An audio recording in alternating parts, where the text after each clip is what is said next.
আজকে আমরা এখানে যে উদ্দেশ্যে উপস্থিত হয়েছি আমাদের সাধারণতন্ত্র দিবস বা প্রজাতন্ত্র দিবস উদযাপন করার জন্য। আজকে আমরা এই অনুষ্ঠানে প্রথমে পতাকা উত্তোলন করব, তারপর আমরা সবাই মিলে পুষ্পার্ঘ্য নিবেদন করব এবং তারপর আমরা সাধারণতন্ত্র বা প্রজাতন্ত্র দিবস সম্বন্ধে আমাদের এখানে যারা উপস্থিত আছেন তাদের মধ্যে কেউ বক্তব্য রাখবেন এবং আমরা সবার শেষে জাতীয় সঙ্গীত গিয়ে আমাদের এই অনুষ্ঠানের সমাপ্তি ঘোষণা করব। 1950 সালে 26শে জানুয়ারি আমাদের প্রথম সাধারণতন্ত্র বা প্রজাতন্ত্র দিবস হিসেবে আমরা পালন করা শুরু করেছিলাম।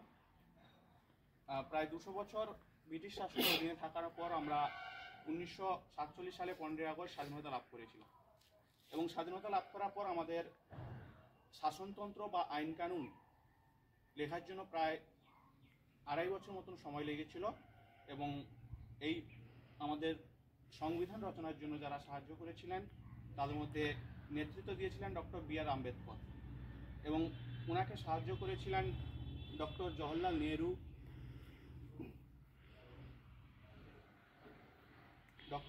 নেহরু, মৌলানা আবুল কামাল আজাদ প্রমুখরা এবং ওনাদের সাহায্যে 1950 সালে 26শে জানুয়ারি আমাদের সংবিধানটি আনুষ্ঠানিকভাবে মর্যাদা পায় এবং এই প্রজাতন্ত্র দিবস 26শে জানুয়ারি পালন করার পেছনে একটা আমাদের উদ্দেশ্য ছিল, যেটা 1929 সালে 31শে ডিসেম্বর কংগ্রেসের লাহোর অধিবেশনে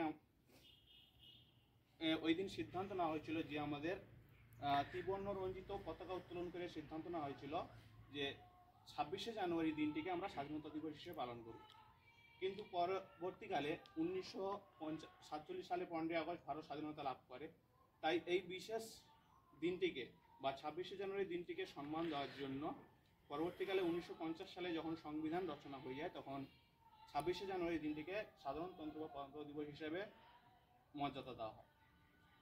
আজকের এই প্রজাতন্ত্র দিবস উদযাপনের জন্য প্রথমে আমরা পতাকা উত্তোলন করে অনুষ্ঠানটি শুরু করব এবং পতাকা উত্তোলন করার জন্য আমাদের কলেজের প্রিন্সিপাল স্যার মহাশয়কে ডেকে নেব। বন্দে মাতরম, বন্দে মাতরম, বন্দে মাতরম, বন্দে মাতরম। প্রজাতন্ত্র দিবস কি জয়, প্রজাতন্ত্র দিবস কি জয়, প্রজাতন্ত্র দিবস কি জয়। বন্দে মাতরম, বন্দে মাতরম, বন্দে মাতরম। বন্দে মাতরম।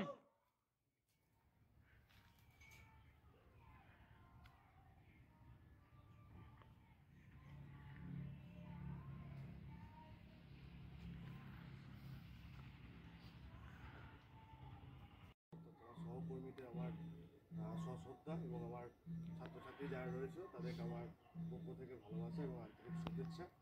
এবং এই আজকে প্রজাতন্ত্র দিবসকে অনুষ্ঠিত করে আজকে যে সমস্ত মনীষীগণ এবং যে সমস্ত দেশের জন্য জীবনদান করেছেন তাদের চরণে আমার শতকোটি প্রণাম।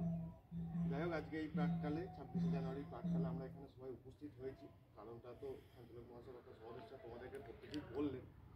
আমাদের 1950 খ্রিস্টাব্দে 26শে জানুয়ারির পর থেকে আমরা এই প্রজাতন্ত্র দিবস বা সাধারণতন্ত্র দিবস পালন করে থাকি, কিন্তু তার কারণটা কি সেটা বললে সেটা আগে বলি আমি।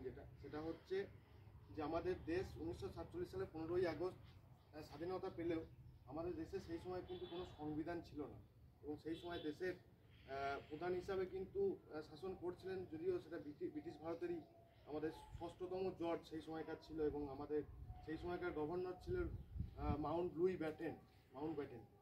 তো সেই হিসাবে আমাদের ভারতের কিন্তু কোনো সংবিধান কিন্তু ছিল না। তো যাই হোক, আমাদের 15ই আগস্ট স্বাধীন হওয়ার পর 28শে আগস্ট একটা অধিবেশন বসে এবং সেখানে সিদ্ধান্ত করা হয় ভারতের একটা নিজস্ব সংবিধান তৈরি করা হবে এবং সেই সংবিধান কার্যকারী করা হবে। এবং সেই সংবিধান তৈরি হতে প্রায় 2 বছর আমাদের অতিক্রম করতে হয় এবং এই 2 বছরের মধ্যে প্রায় 166 বার আমাদেরকে অধিবেশনে বসতে হয়। এবং এই যে খসড়া তৈরি করা হয়, খসড়া কমিটির চেয়ারম্যান ছিলেন আমাদের বাবা সাহেব আম্বেদকর এবং তার নির্দেশে তারই আরও যারা ছিলেন তার সাথে তাদের নির্দেশে এই খসড়া তৈরি করা এবং আমাদের ভারতীয় সংবিধান তৈরি করা হয়। এবার আমরা 26শে জানুয়ারি কেন বেছে নিলাম, তার কারণ হচ্ছে আমরা 34 সালে আমরা স্বরাজ ঘোষণা করেছিলাম। আমাদের তখন মহাত্মা গান্ধীর নেতৃত্বে আমরা স্বরাজ ঘোষণা করেছিলাম, কিন্তু তার আগে 1930 খ্রিস্টাব্দে 26শে জানুয়ারি আমাদেরকে কিন্তু একটা স্বাধীন ভারত বা স্বরাজ রাষ্ট্র আমরা এরকম কিন্তু ঘোষণা করা হয়েছিল। সেই জন্য সেই দিনটাকে তাৎপর্য রাখার জন্য আমরা 1950 সালে 26শে জানুয়ারি, যদিও আমাদের এই খসড়াটা তৈরি হয়ে গেছিল 26শে নভেম্বর, 1949 সালের 26শে নভেম্বর কিন্তু আমাদের খসড়া পুরোপুরিভাবে তৈরি হয়ে গিয়েছিল। কিন্তু সেটাকে কার্যকরী করার জন্য আমরা প্রায় আরও কিছুদিন অপেক্ষা করার পর 26শে জানুয়ারি 1950 সালে আমাদের আজকে থেকে কিন্তু আমাদের এই সংবিধান এবং যে সাধারণ প্রজাতন্ত্র দিবস এবং গণতান্ত্রিক দেশ হিসাবে কিন্তু আমরা প্রতিষ্ঠা পাই। এবং পরবর্তীক্রমে 27শে এবং 28শে জানুয়ারি পুরোপুরিভাবে কাজ চলার পর 29শে জানুয়ারি থেকে পুরোপুরি দেশে লাগু হয়ে যায় আমাদের সাধারণতন্ত্র প্রজাতন্ত্র দিবস। এবং আমাদের যে সংবিধান আছে, যে সংবিধান আমরা দেখেছি, সংবিধানের প্রথম কয়েকটি লাইন তোমরা প্রত্যেকেই দেখেছো, যখন আমরা প্রাথমিক স্কুল বা যখন হায়ার স্কুলে পড়তাম, যে স্কুলগুলো প্রথম পেজটার পরেই কিন্তু আমাদের সংবিধানের যেটা লেখা সেটা কিন্তু লেখা থাকে। তো সেটা আমরা পুরোপুরিভাবে মানতে শুরু করে 29শে জানুয়ারি পর থেকে। সেই জন্য আজও যেটা চলে আসছে আমাদের 26শে জানুয়ারি দিল্লির লালকেল্লা আর সামনে রাইসিনা যে হিল, যেখানে আমাদের রাষ্ট্রপতি প্রেসিডেন্ট স্যার থাকেন, সেখান থেকে যে রাস্তার মাঝে সেখানে কিন্তু আমরা কুচকাওয়াজ অনুষ্ঠানের মাধ্যমে আজকের দিন থেকে কিন্তু শুরু হয়। এবং এই কুচকাওয়াজটা কিন্তু শেষ হয় 29শে জানুয়ারি সন্ধ্যেবেলা। 29শে জানুয়ারি সন্ধ্যেবেলার পর কিন্তু আমরা অনুষ্ঠানটা সমাপ্তি ঘোষণা করি। তার কারণ হচ্ছে একটাই, আমাদের দুদিন ব্যাপী গোটা দেশ গুরুত্বপূর্ণ দিন। আজই ভারত সর্বপ্রথম গণতান্ত্রিক প্রজাতন্ত্র হিসাবে আত্মপ্রকাশ করেছিল। 1929 সালের শেষ দিকেই মহাত্মা গান্ধী এবং পণ্ডিত জওহরলাল নেহরুর নেতৃত্বে পূর্ণ স্বরাজ ঘোষিত হয় এবং 1930 সালের 26শে জানুয়ারি দিনটিকে ঠিক করা হয় স্বাধীনতা দিবস হিসেবে পালন করা হবে। কিন্তু সেটি সফল হয়ে ওঠেনি। আমাদের স্বাধীনতা পেতে সময় লেগে গেছিলো 1947 সাল। 1947 সালের 15ই আগস্ট আমরা স্বাধীনতা লাভ করি। এবার এই সময় 26শে জানুয়ারি বছর ধরে পৃথিবীর সবচেয়ে বৃহত্তম সংবিধান রচিত হয়। তারপরে সেটি প্রণয়ন করা হয় 1950 সালের 26শে জানুয়ারি। এই 1950 সালের 26শে জানুয়ারি ভারত প্রথম গণতান্ত্রিক প্রজাতন্ত্র হিসেবে বিশ্বের কাছে আত্মপ্রকাশ করে। আমাদের স্বাধীনতা প্রজাতন্ত্র দিবসের প্রধান লক্ষ্য হবে যে ভারত দেশ একটি সুস্থ গণতান্ত্রিক দেশ, এই গণতন্ত্রকে বজায় রাখা এবং এই গণতন্ত্র রক্ষা করার জন্য যারা নিজেদের আত্মবলিদান দিয়েছেন তাদেরকে সবসময় সম্মান করা এবং এই গণতান্ত্রিক মূল্যবোধকে রক্ষা করা এবং একজন স্বাধীন গণতান্ত্রিক দেশের নাগরিক হিসাবে নিজেদেরকে আত্মপ্রকাশ করা এবং দায়িত্ববান হওয়া।